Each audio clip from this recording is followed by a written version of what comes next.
भूषण गवई साहेबांनी जो उपवर्गीकरणाच्या संदर्भामध्ये दिलेला निर्णय समाज बांधवांना मुळीच पटलेला नाही आणि त्यामुळे समाजामध्ये मोठ्या प्रमाणामध्ये असंतोष निर्माण झालेला आहे।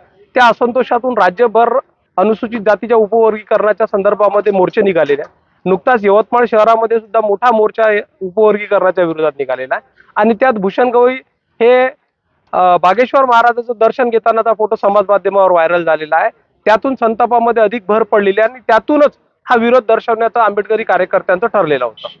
नाही, तो त्यांचा खाजगी दौरा आहे, त्यांनी कुठे यायचं कुठे जायचं हा त्यांचा वैयक्तिक प्रश्न आहे। आंबेडकरी समाजाला तशा आंबेडकर द्रोही विचारांच्या व्यक्तींची दखल घेण्याची गरज उरत नाही। आंबेडकरी समाजाने त्यांना पूर्णपणे ओळखलेला आहे आणि जन्माने केवळ आंबेडकरवादी नसतो तर तो विचाराने आंबेडकरवादी असतो हे श्याम मानवांनी सिद्ध केलेलं आहे। त्यांनी जी भूमिका बागेश्वर महाराजांच्या विरोधामध्ये घेतलेली आहे त्या अनुषंगाने आम्ही त्यांचा सत्कार करायचा ठरवलं। आंबेडकरवादी चळवळीतले कार्यकर्ते श्याम मानवांचा सत्कार आज संध्याकाळी करणार आहे।